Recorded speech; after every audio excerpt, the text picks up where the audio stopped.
In our number 10 spot, we have Johann Conrad Dippel. Dippel was a scientist that is known for creating the elixir of life, an elixir that, yes, would keep you living for as long as you would like. It was called Dippel's oil. He tried to trade the elixir for Frankenstein's castle once. Obviously, the owners didn't fall for it, or at least they didn't believe in its worth. But I bet you're wondering, why was he thought to be so evil? Well, probably because he used to experiment on himself and dead bodies. And he claimed that he even transferred the soul of one body to another, even though no one could ever confirm this as the bodies were, well, deceased. He also claimed to have a way of releasing demons from bodies. Man, I wonder if that's documented anywhere. We can all use an exercise for releasing demons, you know what I mean? Number 9. Wholphin. These guys were created when a female common bottlenose dolphin was bred with a male false killer whale. Yeah, we shouldn't be doing this. They're extremely rare and they have been found in the wild, but unfortunately most of the ones that have existed were bred in captivity. Because humans are the worst. The first recorded wholphin was born in the Tokyo SeaWorld in 1981, and he very sadly died just 200 days later. Didn't even make it 1 year. Horrible. Probably a prime example of why they maybe shouldn't exist in the first place. I don't know, just a wild observation. The first that was born in the United States that actually somehow survived was at Sea Life Park in Hawaii in May 1985, and her name was Kekamalu. She ended up having 3 babies. The first passed away after a few days, the second passed away at the age of 9, but thankfully the third one is still alive. In March last year, both Kekamalu and her daughter were still alive, but they remain, of course, in captivity, so it's like, great.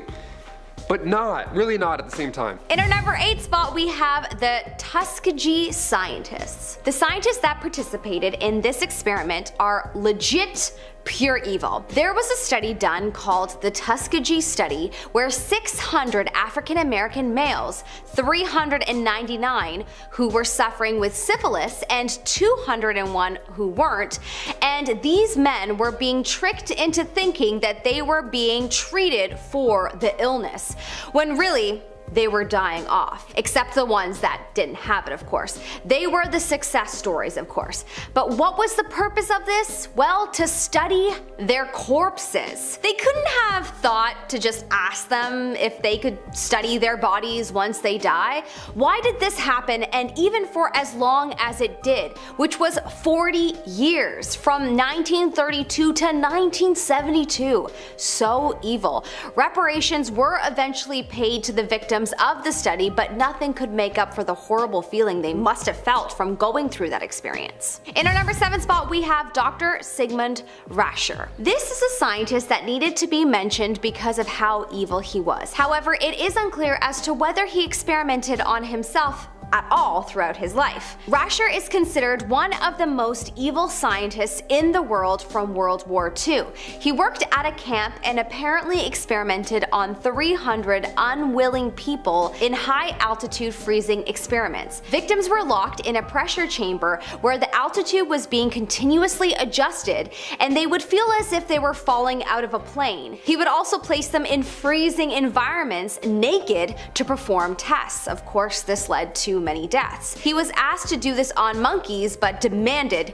humans. Clearly a very sick and awful man. In our number 6 spot, we have Shiro Ishii. There is a man that is known as Surgeon General Shiro Ishii, and he was a scientist and medical officer for the Japanese Imperial Army. In fact, he led the biological warfare unit that is known as 731. He's also known for being just plain evil, as he would experiment on Chinese prisoners and regular civilians. He used biological weapons that is said to have caused tens of thousands of deaths, including the bubonic plague, cholera, and anthrax. He would also conduct other evil experiments on his patients, including forced and simulated hypothermia. It is unclear if he experimented on himself, as I'm sure he wouldn't have given himself the bubonic plague, but it is clear that he was very, very evil. In our number 5 spot, we have Max Joseph von Pettenkofer. Max was a scientist that wasn't so much evil as he was seemingly insane, as he did an extremely risky experiment on himself. Apparently in 1892, he wanted to disprove the theory that cholera bacteria alone alone was the cause of the disease. In the presence of witnesses, Max swallowed some broth with a large dose of cholera bacteria. He apparently also consumed some sodium bicarbonate to neutralize the acids in his stomach after it was suggested that the acid could kill the bacteria. Apparently he suffered only minor symptoms, and what he did experience, he says, wasn't due to the bacteria. To me, he just sounds like he was either a little insane or just so sure of himself that it wasn't a risk at all. And even then, I would say to be that sure of yourself, to take that big of a risk, means you have to be a little insane. In our number 2 spot, we have Peter Neubauer. In the 60s and 70s, a secret experiment was done led by a scientist by the name of Peter Neubauer that separated twins and triplets from each other, and they were adopted as singles. Apparently this experiment was funded by the National Institute of Mental Health, and the purpose of this experiment is still unclear. To separate living humans from their family, all for the sake of science, is truly just evil in my opinion. The experiment was discovered in the 80s after 3 identical brothers accidentally found each other. I can't even imagine what that must have felt like to be them. I suppose this experiment isn't as horrible as some of the other ones we have listed today, but it still is terribly sad to think about all of these people, missing out on growing up with their brothers and sisters. It is unclear whether Peter's decision to lead this was part of his job and therefore through slight force, as it was being funded by a big organization, or whether he pushed for this to be done. In our number 1 spot, we have Vladimir Demikov. So this is, in my personal opinion, one of the most evil scientists, but honestly there's so many evil ones on this list that it's really hard to say who should take first. So I'm giving it to Vladimir Demikov. Vladimir is a Soviet scientist that is known for performing the evil act of beheading many dogs and then re-sewing them onto other dogs' bodies. He did this for 15 years. Why?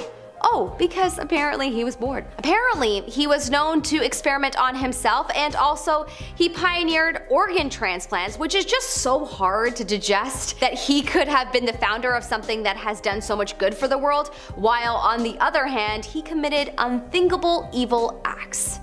Life is so strange. In our number 10 spot, we have Vladimir Demikov.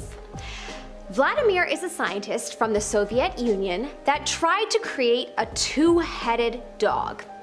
Not making this up.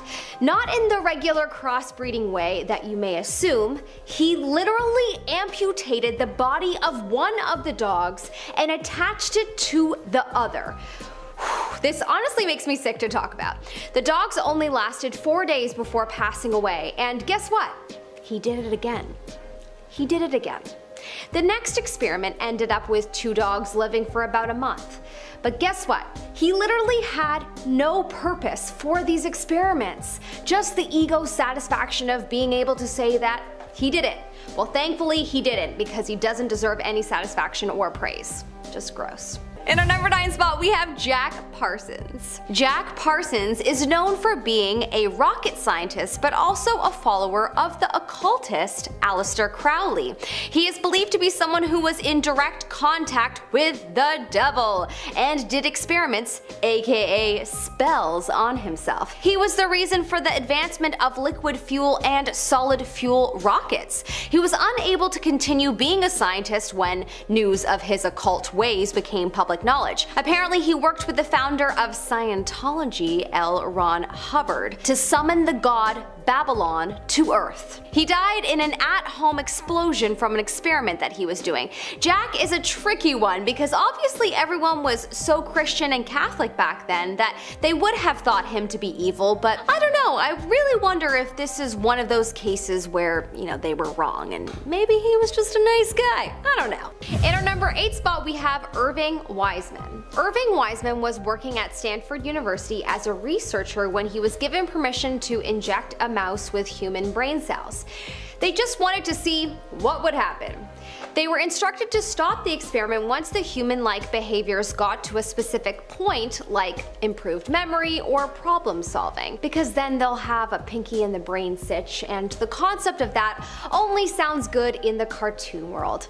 I'm not ready for a mouse world takeover anytime soon. In our number 7 spot, we have Gordon Gallup and his team of scientists. Okay, so not saying Gordon Gallup is the evil scientist, but more that all of the scientists that consented to do this in the first place may have been operating from an evil frequency. Or perhaps they were just doing what they were told because it's their job, because let's be real, the real powerful people that make the decisions are the ones funding such projects as these. But since I have no idea who funded this, as that would probably take too much digging that I don't have time for, and it will probably just lead us to the US government, we're going to just call this spot Gordon Gallup and his team of scientists. Gordon Gallup was once one of the leading experts in evolutionary psychology, and he worked with a team of scientists in the 1920s on interbreeding humans with chimpanzees. He leaked to the press that they were actually successful. The experiment was conducted at the Orange Park Laboratory in Florida. Everyone proceeds to Google the financial backers there. This is where a female chimpanzee was inseminated with human. The animal not only became pregnant, but then proceeded to give birth to a living being, a human Z. But get this, they did not allow the human Z to live. After all of that, it was euthanized. What the heck, man? Potentially harmed this animal by impregnating it only to kill its baby cub. My inner future mama bear is poking through, and I don't like this. In our number 6 spot, we have another group of scientists, the Belgian scientists. It really is so hard to name just one scientist responsible because it really does take a village to raise a child, and in this case, to create a mutant cow. Yes, a team of Belgian scientists started back in the 1800s to breed native cattle with short-horn cattle, and over time, they only selected the biggest and strongest, and eventually, that led them to creating the Belgian super cow.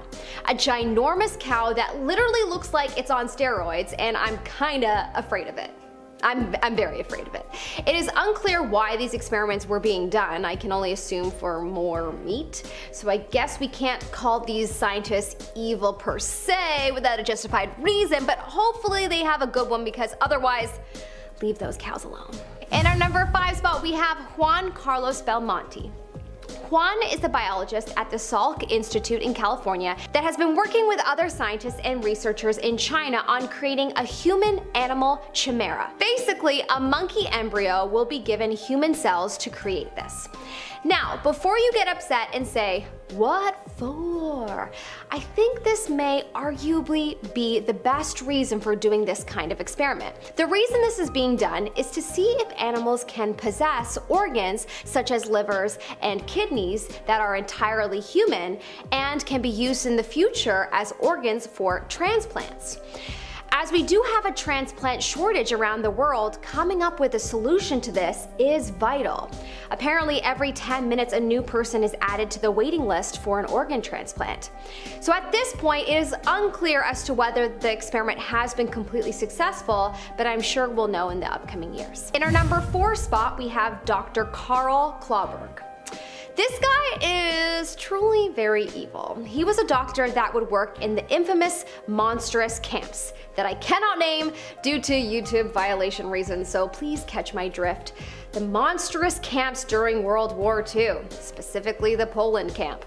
Apparently, originally he was interested in sterilizing all of the women of the camp, and eventually his interests expanded.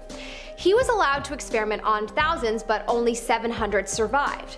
He also artificially inseminated prisoners through a variety of methods and tormented his victims by claiming to have injected animal sperm into their womb to create a monster. There are no reports that confirm this to be 100% true, as well as there are no reports of the after effects of this, so we have to conclude that this horrible, unconsented experiment was thankfully a failure.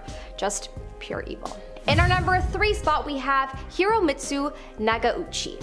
Hiromitsu is a scientist from Japan that is leading a team at the University of Tokyo. He and his team plans to grow human cells in mice and rat embryos and then transport them into surrogate animals, similar to work being done at Stanford University in the US. The goal is yet again to continue to see if animals can produce human organs that can later be transplants for humans. Up until recently, Japan was very strict as to how long the human cells in the embryos were allowed to be kept alive till. But recently the laws changed and they're allowed to be kept until the animal is brought to term. Whoa. This will help so much in terms of what they will be able to find through studying this process. But of course there are many ethical concerns around this experiment, such as once this new animal is brought to term, then won't it be a baby? Some claim that this is pure evil to then destroy this baby after, but gosh, I wonder if the decision maker of these experiments struggle with this, because I definitely would. In our number 2 spot, we have an unknown evil scientist that created the human sheep. In 2017, villagers of a small town in South Africa were frightened when a local sheep gave birth to a human sheep crossbreed. This is truly terrifying stuff that will haunt your dreams. Like, terrifying. It will definitely haunt mine. Imagine human sheep wandering the world. No thanks. Clearly this experiment was done by some evil scientist that decided, heck, I'm going to just let this happen and see how it unfolds. No one knows exactly how it was done, but most think the sheep was just artificially inseminated. The baby born was a stillborn, but if it had made it out alive, I bet you the world would have been on the hunt for the person responsible. In our number 1 spot, we have Ilya Ivanovich Ivanov. Known from his title, The Red Frankenstein, who was said to have been the creator of artificial insemination. His interest eventually turned into being interested in crossbreeding. In the 1920s, he traveled to Africa. After already successfully crossbreeding a zebra and a donkey, he now wanted to crossbreed a human and an ape. Apparently, after a while of living in Africa, he became desperate as his funds became increasingly low, that he then began to inseminate African women with chimpanzees without their knowledge. Holy, that's disgusting. Eventually, when people found out about what he was doing, he was shut down and his name was forever tarnished, and yeah, I'm glad, because that's horrible. Starting off our list at number 10, new bees. Great. Sick of the old ones that sting you in the neck and then you're allergic? We got some new bees now to worry about. Here we go. A lot of us know bees are pretty harmless and kind of cute, hairy little pollinators. Unless, of course, like I mentioned, you're allergic or terrified of them. But truthfully, bees normally do a lot more good than harm. Obviously, right? Save the bees. That was, of course, until an experiment in the 70s went south. Yeah, this experiment resulted in a new bee, just a dangerous bee. The idea was to take a regular honeybee and breed it with a bee that is found in Africa that produces more honey. And of course the goal was to produce a manageable bee that would also be able to provide more honey than a regular honeybee. Good stuff, right? On paper this sounds like a step in the right direction. Well, the bees that came out were a lot less manageable and they didn't even make more honey. Yeah, liars. You're fired, all 1,000 of you. Get out of here. After this experiment ended, however, the bees got out into the environment, and in the 80s we saw the beginning of a massive trouble. These bees are not only aggressive towards other kind of bees, which creates a huge problem, but they're also very aggressive towards human beings. Nice. And when these guys sting, their stinger stays with them, so they can, continue to Julius Caesar you how many times they want. The victims of these swarms receive 10 times the amount of stings as regular swarms, so horrible, horrible news. And they react to disturbances 10 times faster, and they will also chase said disturbance a quarter of a mile. So hope you can run really fast and really far. In our number 9 spot, we have Paracelsus. Paracelsus is known for being a Swiss physician, scientist, and alchemist in the 1500s during the Renaissance. He didn't necessarily experiment with crossbreeding humans with animals, but he did experiment with making humans tiny and ginormous. Also, he was seemingly evil/insane, so I just wanted to put him on this list. Paracelsus was convinced he could grow giants and tiny humans by growing them from a jar of Yep. Apparently he would keep the jar in a warm place and feed the creatures blood to make them grow. I can just see him sprinkling in some blood into that jar. Apparently he was quite successful and managed to grow tiny humans, but allegedly the small creatures turned on him and ran away. Naturally. Number 8. Farm cattle. Back in the 90s, farmers in India were told that if they crossbred their cattle, they'd be able to breed cattle that could produce more milk, which in turn would mean more money for them and their families. Awesome, this should be amazing and great news, right? Well, considering why we're here watching, I don't think it's gonna end the way we think, no. Different breeds of bulls were brought in and farmers were expecting great results, but they ended up being stuck with cattle that did produce more milk, great, but they also needed way more food. They needed high quality food as well, or else they'd stop producing more milk and they were less resistant to the local diseases, so they required more veterinary visits. So it cost them more money, you know what I mean? Yeah, we got more milk, but we have to spend more money on maintaining the damn thing. It's not a win. It's not a win in my book. Number 7, old Buffalo Jones. Here we go. A guy named Charles Buffalo Jones. Let's talk about him. This man started breeding animals in 1906 because the bison population in Arizona at the time was exceptionally low. So bison were bred with domestic cattle in order to produce a hardy commercial animal. Nice. Old Buffalo Jones getting his science on. He ended up just giving up on this and released the animals, who were then managed by the state, and the numbers remained relatively low because of limited hunting licenses. Well, when the beefalo, good name, found their way into a national park where hunting is banned and therefore aren't any, natural predators, the population began to grow by 50% a year.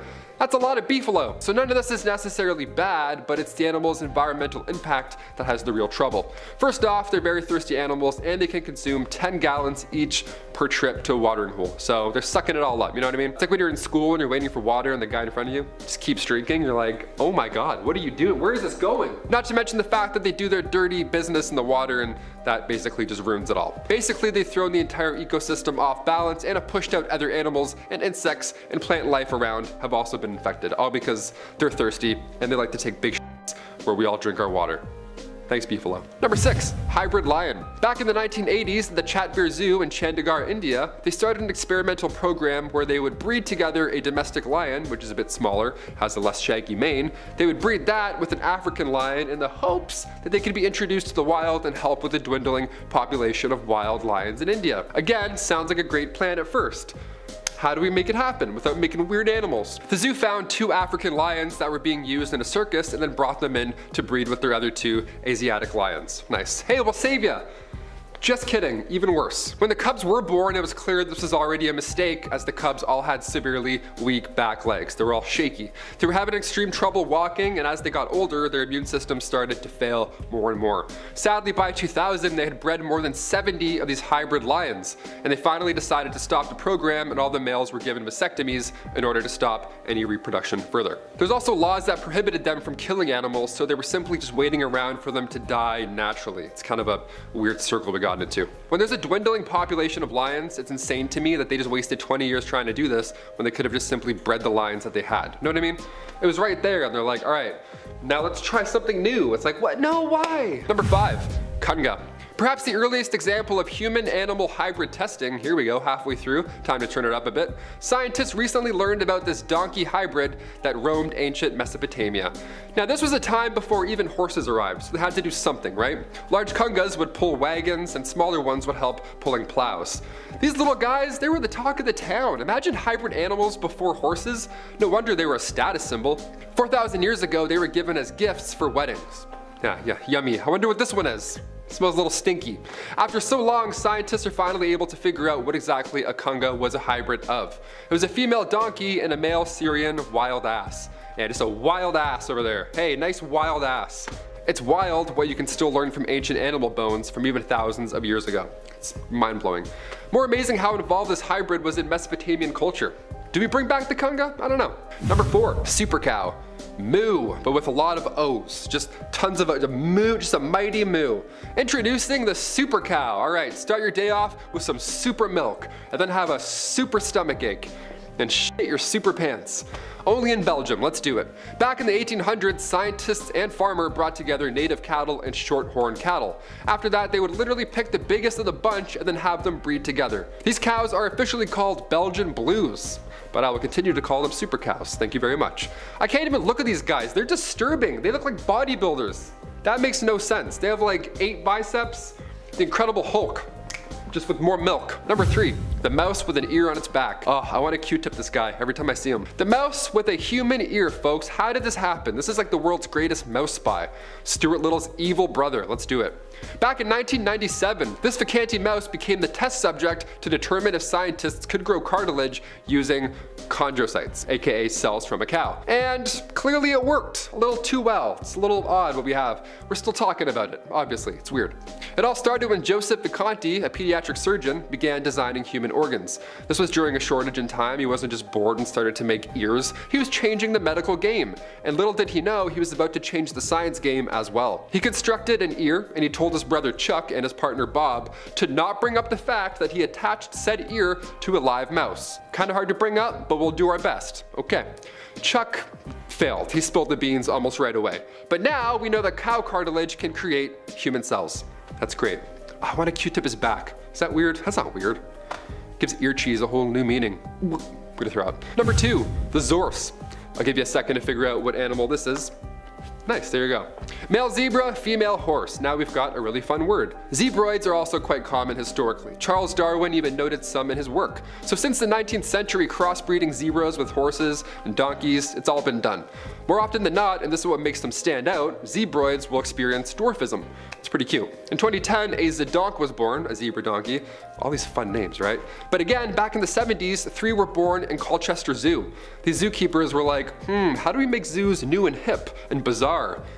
Oh, I know.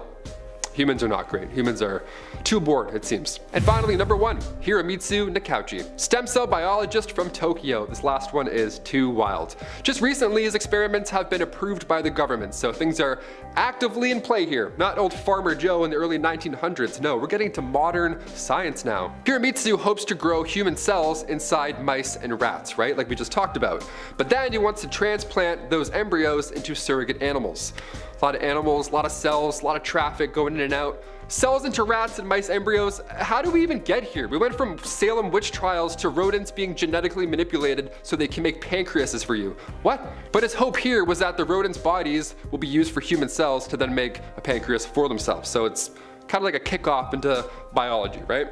Here's the thing, while conducting said experiments, they found out that rats were starting to develop a human-type brain. Yeah, that's when they decided to pull the plug, rightfully so. The second humans and animals get too close, governments come in and they go, hey, stop.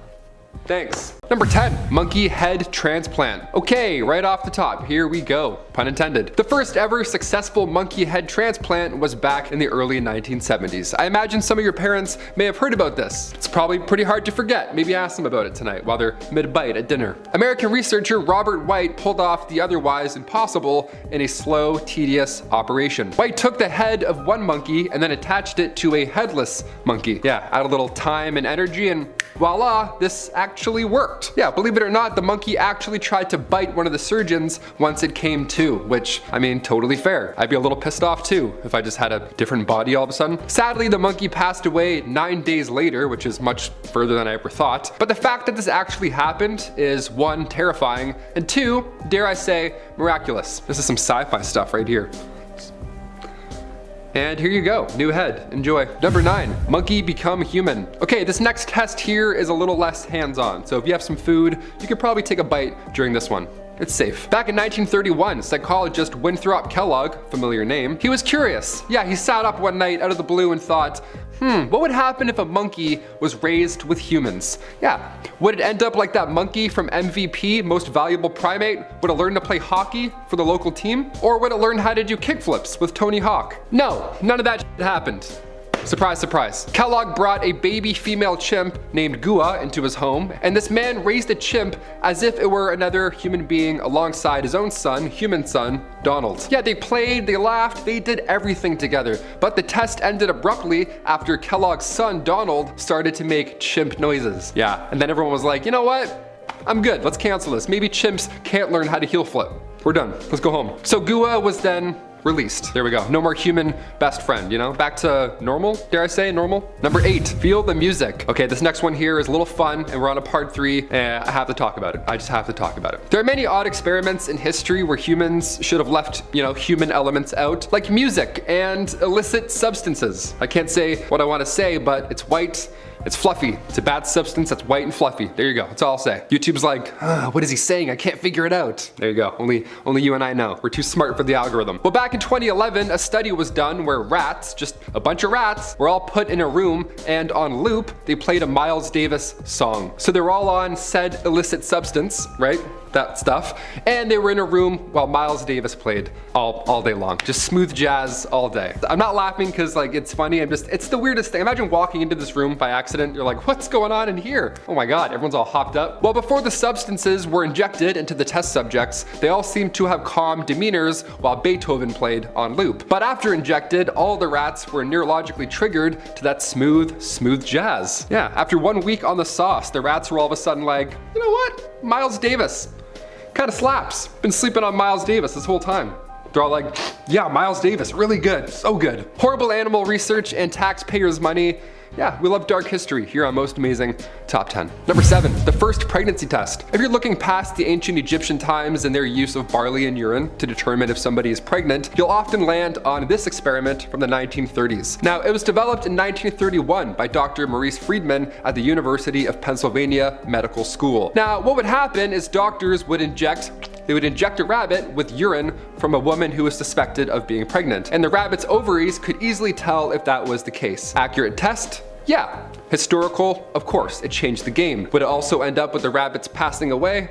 Sadly, also a third yes. It's sad, but more often than not, when humans are involved with any medical process, the test subject dies. You know, before having its head transferred to another animal or something, you're like, what the f is happening here? Number 6, small brain and big brain. This next one here, I mean, again, we're on a part 3. We're getting into some f***ed up stuff. Here we go. In the early 19th century, humans were figuring out a lot of firsts, you know, especially German researcher Carl August Weinhold. He was on the quest to prove to all that the brain and its nervous system were both attached by wires. Yeah, in order to do so, he took brains and spinal cords of deceased cats, and he filled the cavities inside with zinc and silver batteries. And like we know now, the obvious happened. The bodies began to reanimate as if they were alive again.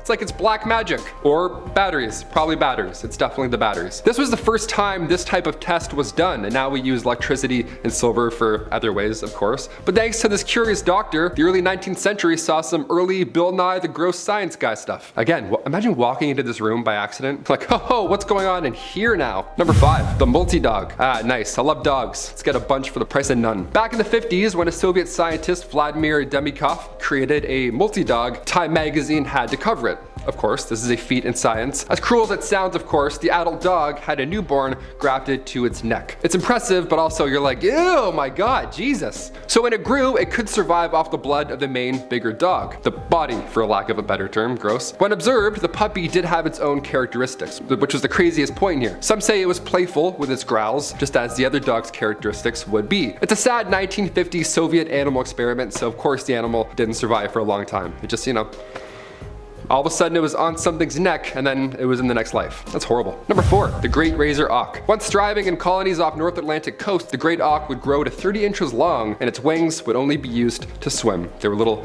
cute tiny boys. They were cute but quite defenseless, obviously, since they're not here anymore. Around the 1500s, European fishermen discovered this perfect area for hunting, and it just happened to be where most of these great auks were all living. Yeah, Newfoundland. Go get screeched in and then take out 1,000 auks. There we go. It was packed, so they rapidly declined. And by 1950, the last 2 known specimens were hunted by a single fisherman on LD Island. What a But now, scientists plan on using genetic information extracted from their fossils or preserved organs, you know, people how they have, you know, birds in jars and stuff like that. They plan on editing their DNA into the closest living species, which is now the razor-billed auk. So yeah, the organization Revive and Restore may bring these birds back to life. So cute flappy wings may just return. Remember that game Flappy Wings?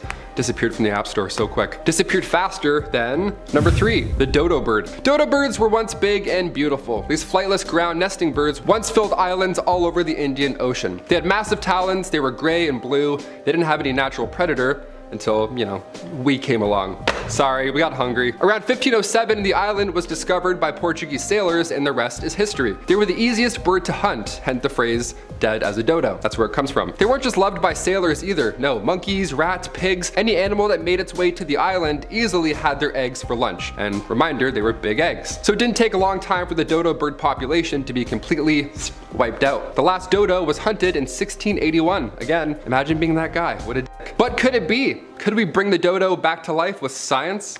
Yes, apparently. This could be a real thing. Scientists found an extremely well-preserved dodo skeleton back in 2007, so we may have a chance at picking some DNA apart. A research facility near Melbourne, Australia is currently trying to use pigeon genes, and we're gonna see them in the sky. I mean, I'm all for the idea of bringing back, animals and stuff. Scientifically, that's a wonderful feat, but do we really think no one's gonna make dodo bird chicken wings? I'm gonna get that on Uber Eats in a year. I can just smell it. Number 2, the gastric brooding frog. Crossbreeding and gastric brooding. Nice, we're getting close to the end, it seems. I'm a big fan of frogs, and the gastric brooding frog is particularly interesting to me and also scientists due to their birthing process. If you're eating something, now would be a good time to hit that thumbs up, maybe take a break, put that food to the side for a bit. See, these frogs back, and when they were alive, they would swallow their eggs and then they would hatch them later out of their mouths. Pretty horrible if you watch that in time lapse, I bet. They're fascinating creatures. And with the Lazarus Project, scientists are actually trying to bring back the Australian gastric brooding frog from extinction. So we might see this horrible act in person. You might go to catch a frog and then all of a sudden it'll be like, wah, and then a baby will come out of it and you'll be like, all right, I'm all set actually, how about that? They went extinct back in 1983, but scientists have figured out how to implant dead cells into a fresh egg from an entirely different frog species. Amphibians are declining worldwide, so if we can get these guys back out of extinction, it would be 1 point for Gryffindor. We'd be looking a lot better. That's all I'm saying. And finally, number 1, Martha. Look, I like to keep it light, so I have to end with my girl Martha. The passenger pigeon once flocked over the skies of Canada. This was the 19th century, and it looked a lot different. Billions of these bright orange birds would just paint the skies, and rumor has it, they would fly in flocks so large that it would block the sun out for a short amount of time. Wow. Hashtag flocks that block. We love it. But only a few decades passed and the passenger pigeon, they're gone. Just like that, they're no more. So what exactly happened? Well, the very last passenger pigeon, her name was Martha. She sadly passed away in the Cincinnati Zoo in 1914. So we took a look at her DNA to see if Martha held any secrets to her past and their extinction, and we found a couple. They discovered Martha had a low genetic diversity for such a growing population. Natural selection and hunting eliminated the nicest looking pigeon, arguably. The last one died in 1914, but in 2019, paleontologists found remains of the pigeon in protected indigenous lands in the Northwest Territories. So now they blended passenger pigeon DNA with dinosaur DNA, so that's always exciting. We've seen a few movies on how that can go wrong. We're bringing back pigeons with a touch of dinosaur. I'll say it again, on one hand, I'm glad science is allowing us to, try again, have another go. But look at the pigeons we have now. Those pigeons are hardcore. These things will walk onto the subway with you. Pigeons today will ask you for change. They're ruthless. They're covered in mustard. It's not the same. These graceful birds from the 1910s, I feel like we're bringing back Captain America. You know what I mean? I don't think these old school chaps will appreciate the new game of pigeons. They're a little dirty. I don't know. I don't think they're ready, and I don't think we are either. In our number 10 spot, we have Vladimir Demikov. Vladimir is a scientist from the Soviet Union that tried to create a two-headed dog. Not making this up. Not in the regular crossbreeding way that you may assume. He literally amputated the body of one of the dogs and attached it to the other. This honestly makes me sick to talk about. The dogs only lasted 4 days before passing away, and guess what? He did it again. He did it again. The next experiment ended up with 2 dogs living for about a month. But guess what? He literally had no purpose for these experiments. Just the ego satisfaction of being able to say that he did it. Well, thankfully he didn't, because he doesn't deserve any satisfaction or praise. Just gross. In our number 9 spot, we have Paracelsus. Paracelsus is known for being a Swiss physician, scientist, and alchemist in the 1500s during the Renaissance. He didn't necessarily experiment with crossbreeding humans with animals, but he did experiment with making humans tiny and ginormous. Also, he was seemingly evil/insane, so I just wanted to put him on this list. Paracelsus was convinced he could grow giants and tiny humans by growing them from a jar of Yep. Apparently he would keep the jar in a warm place and feed the creatures blood to make them grow. I can just see him sprinkling in some blood into that jar. Apparently he was quite successful and managed to grow tiny humans, but allegedly the small creatures turned on him and ran away. Naturally. They were said to be a foot high. In our number 8 spot, we have Irving Wiseman. Irving Wiseman was working at Stanford University as a researcher when he was given permission to inject a mouse with human brain cells. They just wanted to see what would happen. They were instructed to stop the experiment once the human-like behaviors got to a specific point, like improved memory or problem solving, because then they'll have a pinky in the brain sitch, and the concept of that only sounds good in the cartoon world. I'm not ready for a mouse world takeover anytime soon. In our number 7 spot, we have Gordon Gallup and his team of scientists. Okay, so not saying Gordon Gallup is the evil scientist, but more that all of the scientists that consented to do this in the first place may have been operating from an evil frequency. Or perhaps they were just doing what they were told because it's their job, because let's be real, the real powerful people that make the decisions are the ones funding such projects as these. But since I have no idea who funded this, as that would probably take too much digging that I don't have time for, and it will probably just lead us to the US government, we're going to just call this spot Gordon Gallup and his team of scientists. Gordon Gallup was once one of the leading experts in evolutionary psychology, and he worked with a team of scientists in the 1920s on interbreeding humans with chimpanzees. He leaked to the press that they were actually successful. The experiment was conducted at the Orange Park Laboratory in Florida. Everyone proceeds to Google the financial backers there. This is where a female chimpanzee was inseminated with human. The animal not only became pregnant, but then proceeded to give birth to a living being, a human Z. But get this, they did not allow the human Z to live. After all of that, it was euthanized. What the heck, man? Potentially harmed this animal by impregnating it only to kill its baby cub. My inner future mama bear is poking through, and I don't like this. In our number 6 spot, we have another group of scientists, the Belgian scientists. It really is so hard to name just one scientist responsible because it really does take a village to raise a child, and in this case, to create a mutant cow. Yes, a team of Belgian scientists started back in the 1800s to breed native cattle with short-horn cattle, and over time, they only selected the biggest and strongest, and eventually, that led them to creating the Belgian super cow. A ginormous cow that literally looks like it's on steroids, and I'm kinda afraid of it. I'm very afraid of it. It is unclear why these experiments were being done. I can only assume for more meat. So I guess we can't call these scientists evil per se without a justified reason, but hopefully they have a good one, because otherwise, leave those cows alone. In our number 5 spot, we have Juan Carlos Belmonte. Juan is a biologist at the Salk Institute in California that has been working with other scientists and researchers in China on creating a human-animal chimera. Basically, a monkey embryo will be given human cells to create this. Now, before you get upset and say, "What for?" I think this may arguably be the best reason for doing this kind of experiment. The reason this is being done is to see if animals can possess organs such as livers and kidneys that are entirely human and can be used in the future as organs for transplants. As we do have a transplant shortage around the world, coming up with a solution to this is vital. Apparently, every 10 minutes a new person is added to the waiting list for an organ transplant. So at this point, it is unclear as to whether the experiment has been completely successful, but I'm sure we'll know in the upcoming years. In our number 4 spot, we have Dr. Karl Klauberg. This guy is truly very evil. He was a doctor that would work in the infamous monstrous camps that I cannot name due to YouTube violation reasons, so please catch my drift. The monstrous camps during World War II, specifically the Poland camp. Apparently, originally he was interested in sterilizing all of the women of the camp, and eventually his interests expanded. He was allowed to experiment on thousands, but only 700 survived. He also artificially inseminated prisoners through a variety of methods and tormented his victims by claiming to have injected animal into their womb to create a monster. There are no reports that confirm this to be 100% true, as well as there are no reports of the after effects of this, so we have to conclude that this horrible, unconsented experiment was thankfully a failure. Just pure evil. In our number 3 spot, we have Hiromitsu Nagauchi.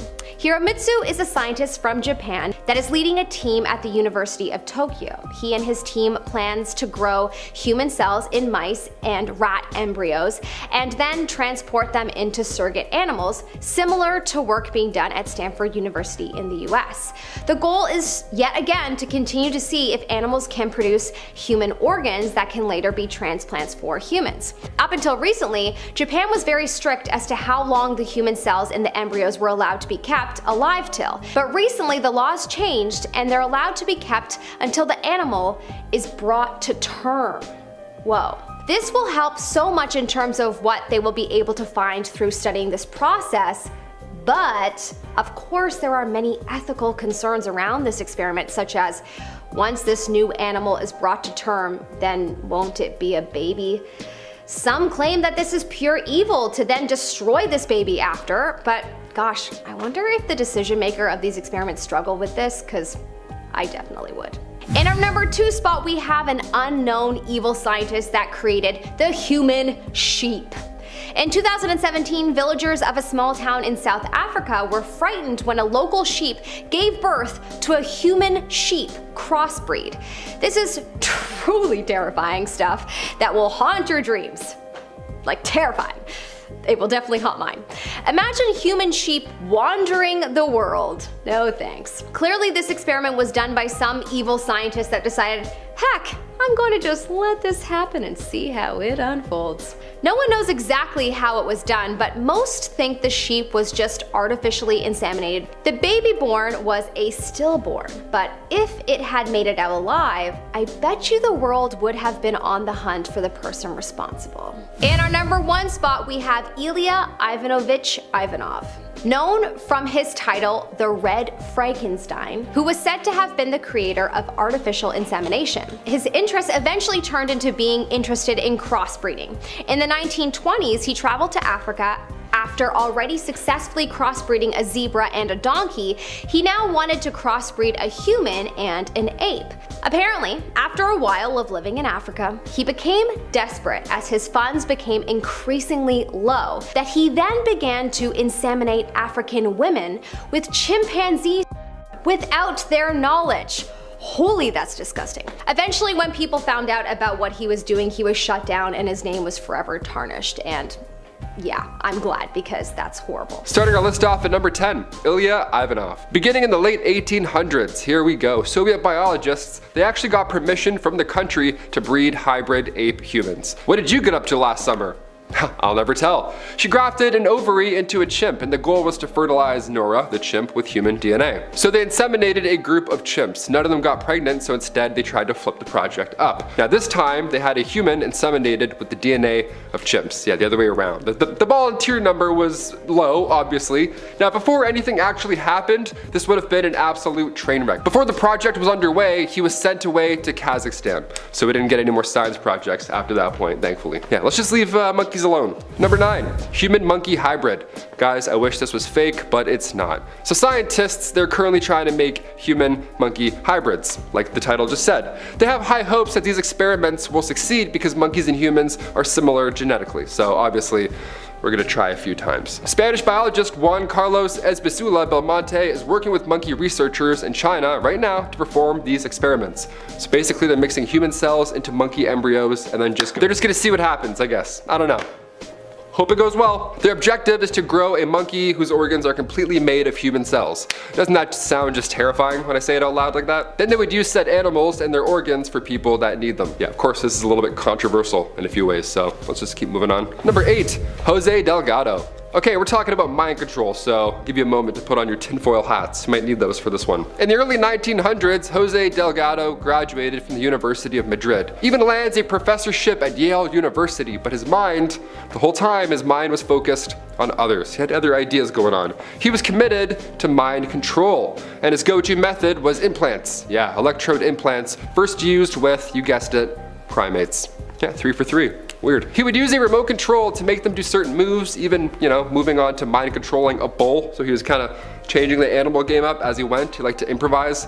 He got in the ring with said mind controlled bull, but then oddly enough, the bull was calm. It didn't attack. That's weird. Almost like there's an implant in his brain and he doesn't want to do anything. Reports say he stopped the bull last second before it charged. I call bull. I say there's a thing in his head and he wasn't sure what was up the entire time, little poor lad. And then next in the project line came the people. 25 people were tested on with said mind control device. Yeah, by electronically controlling the brain. He believes armies could be controlled down the road, and until his death in 2011, he was upset that he wasn't cited as often in terms of mind control project in recent studies. Yeah, weird. Guy who mind controlled animals in the 1900s. We're trying not to do that maybe. I don't know. That's why we're not talking about you. Number 7, see-through frogs. Here we go. Just when you thought frogs were already hard to spot, boom, now they're invisible. Good luck catching them. Back in 2016, through artificial insemination, scientists successfully took the DNA of 2 kinds of recessive color frogs, black-eyed frogs and gray-eyed frogs. Then they combined them together to create a frog whose skin is now always translucent. They made an X-Men of a frog. We love it. The see-through factor allows observation of organ growth or cancer formation. That's the human science thing. And it kind of helps when you can see the problem, I guess. No dissection needed for further study. Right? Just looking through you. That's pretty intrusive. I don't know. Imagine being see-through all the time. Like, hey pal, my eyes are up here. Quit staring at my pancreas. Number 6, Tigons. Let Tigons be bygones. Let's never do this ever, please. I was gonna say liger, but that's been used before. We all know what that one looks like. Tigons were a real hybrid animal that you could see for yourself at both the London Zoo and the Manchester Zoo at one point in history. This was of course back in the late 30s, where folks didn't bat an eye towards these kind of projects or these kind of things. Yeah, step on up and see the Tigon. A tiger head and a lion body and a tiger tail all together to make a big old pile of holy. Yeah, that's what happens when you put animals in the same cage. Sometimes they get along a little too well. Tigon hybrids were seen long before the 90s as well. In 1837, for example, Queen Victoria was gifted a Tigon. That's odd. They're like flowers or a hybrid creature. What do we give the Queen? Number 5. DIY. Not sure how many times I have to say this in life, but don't try any crossbreeding at home, or ever, for that matter. Thanks. Keep it up. Because things obviously go south. For example, back in 2010, a woman named Julie Leroy, she was working as an animal control officer when an owner of a pit bull puppy said she didn't want to keep her. Okay, this happens often. But when Julie saw the dog, she was in complete disbelief. She was like, yeah, I'll take this living animal. I'm not a monster. I can commit to this for sure. Thanks. People who abandon animals also, you're the devil. Don't do that. This dog, it was a hybrid animal. It wasn't healthy, but all the more reasons why you should stick around. The dog had a squished up body, a huge jaw, and a bad underbite, and it was oddly shaped. But you gotta love him still. Look, he's so cute. God, I want him. Little bread dude. That's because the dog suffered from short spine syndrome. That's because they got the dog from a backyard breeding place who was carelessly breeding a bunch of these dogs together. Just no effort at all. No care. Thankfully, Julie did bring the dog home and gave her a loving time. Sweet little thing. Olivia and I want a dog so badly. I would definitely take this little hybrid lady in a heartbeat, for sure. A little bread bed for her. Oh, I love dogs, even if they're, hybrid and created in a backyard. Number 4, glowfish. I never had a fish tank growing up. I don't know, not sure how I felt about a starfish just watching me sleep for hours on end. Back in 2012, Yorktown Technologies created hybrid glowfish. They were first created from zebrafish, but now there's a whole plethora of glowfish that you can purchase. Tiger barbs, rainbow sharks, you name it, everything's glowy now. I guess to hype up Avatar 2, I don't know. I don't see why we needed hybrid glowfish. Why are we doing this? Can we stop? Bioluminescence is natural. We see octopus or deep sea fish that have it naturally. Scientists in Singapore were originally aiming to modify fish to spot toxins in polluted water in an easier way. Cool. But on one hand, you're like, oh, these fish are pretty beautiful. They're glowy. Can I have one, please? Alan Blake, co-founder of said Yorktown Technologies, wanted them to glow only when near toxins. Now, this was back in 2003 when they first started. Guy wanted real-life notifications in the water. Cool. Today, we're at a point where glowfish are just being sold to houses for reasons. Just because. Do you want a glowfish? I don't know. Am I the only one that's like out of the loop with like the glowy fish vibe? Comment down below if a glowfish is something you want or now want. Oops, sorry. Number 3, Savannah cats. This one's been talked about for a while now. How do we feel about Savannah cats? I want to hear about this one as well. In May 2012, the International Cat Association registered this Savannah cat as a new breed. It's official. We got a new cat. Just what the world needs. More cats. I'm allergic, so, pardon my beef. The international cat community confirms it. Now, it all started in the late 80s when Judy Frank crossbred a male several with a domestic Siamese. The offspring, in turn, was appropriately named Savannah. Yeah, now we have cats with big ass ears, and they're so cute. I can't help it, they are so cute. Domestic cats mixed with wild African cats. I mean, it sounds like you're gonna get a cat. I don't know how to tell you. This is like a science experiment that they're like, oh, it worked. And apparently they're great. Apparently they're not too crazy temper-wise, but they're fun and they're energetic. Great for families. Who knew? Better than glowfish. Any day. Any day. Number 2. Pig human. Scientists at the Salk Institute for Biological Scientists, what a mouthful that was, have created a human-pig hybrid. Yeah, in 2017, when worlds collide, let's do it. An embryo was placed in an adult pig for 4 weeks, and then when it was taken out and further analyzed, the embryos, not only one survived, but they also contained some human cells. So their hope now was to grow human organs inside of pigs, instead of, waiting for a donor.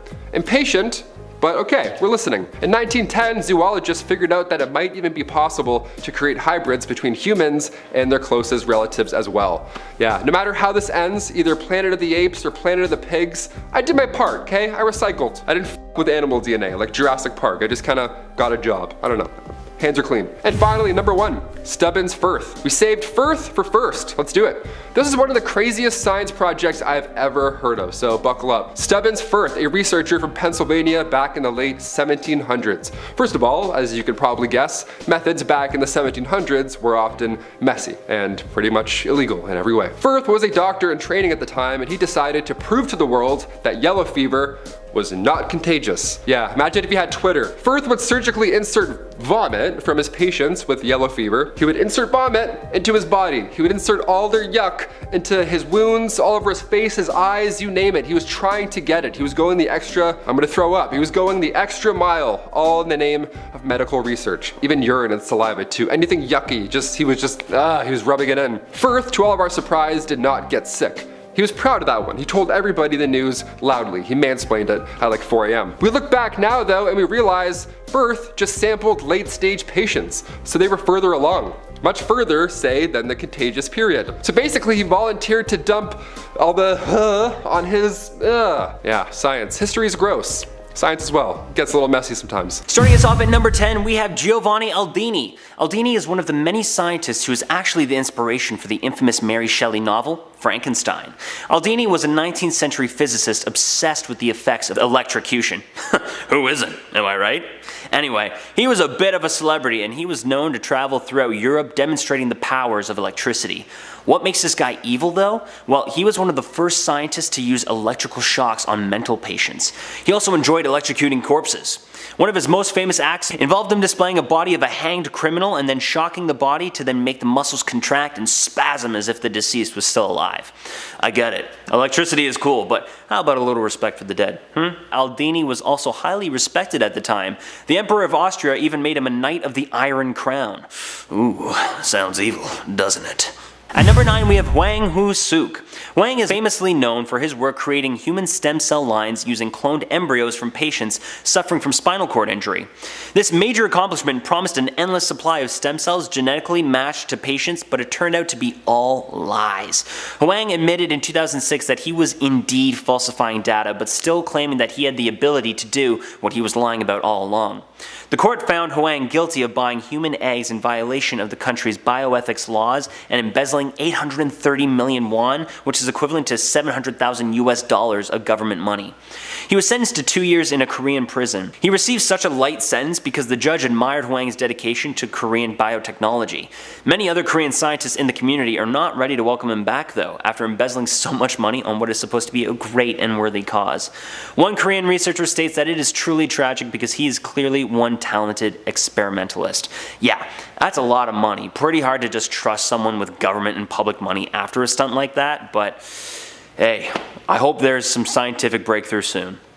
At number 8, we have Jose Delgado.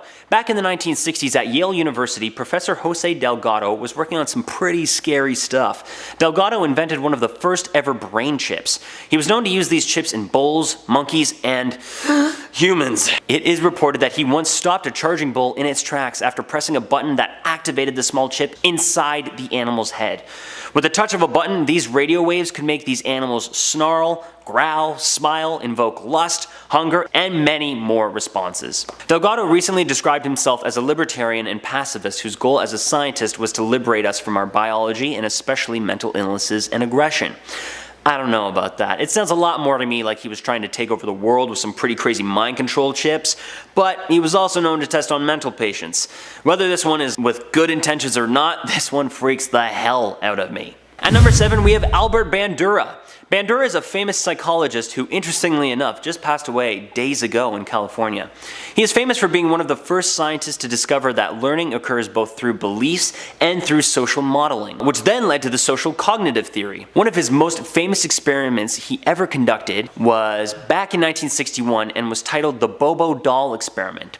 In this experiment, Bandura hired researchers to physically and verbally abuse a clown-faced inflatable toy in front of many preschool-aged children. Which, when the adult researchers left and the children were left alone with the already beat-up doll, the children took on the attitudes of the adults and began yelling and beating up the doll as well. This was later to prove the theory that children were indeed influenced by the violence in media and helped prove his later social cognitive theory. The theory that a person's environment, cognition, and behavior all interact to determine how that person functions, as opposed to one of those factors playing a dominant role. Teaching kids to be future bullies in the schoolyard? Pure monkey see evil, pure monkey do evil.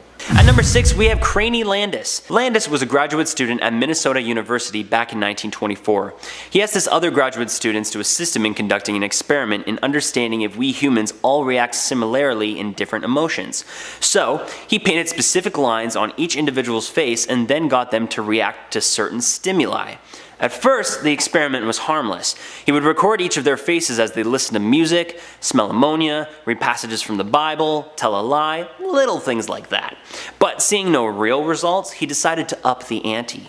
He then showed them pornographic images, then some horrendous photos of skin conditions, firing random gunshots to frighten his test subjects, getting them to stick their hand in a pail of slimy live frogs that had a live wire in the bottom, so when they touched the live wire, they would get an electric shock. Finally, the worst one of them all, decapitating a rat. He finally put a live rat in one hand and a knife in the other hand, and the test subject was then demanded to cut off the animal's head. If they refused, then he would do it in front of them.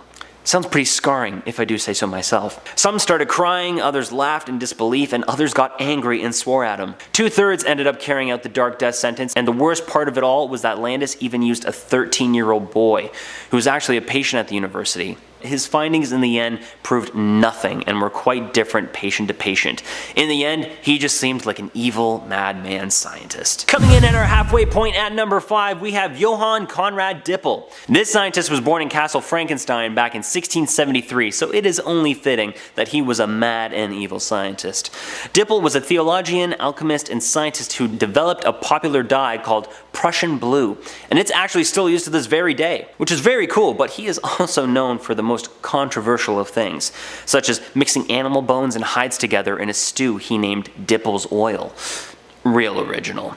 He claimed that whoever drank this gross oil would then have an extended life, but he never said how long either, so I mean, whatever, dude. He loved dissecting animal bodies, and many believed he frequently dug up and stole human bodies and conducted weird experiments on them in his laboratory. Needless to say, this guy is one of the main inspirations for Mary Shelley's Frankenstein. But to the best of our knowledge, he never had the same luck as Dr. Frankenstein in the book. I'm guessing he tried to give that magical animal elixir to the corpses to see if he could bring them back to life, but sorry pal, no liquid on earth can do that. And oh, by the way, Miss Johnson would like her husband back, and her cat. At number 4, we have Duncan McDougall.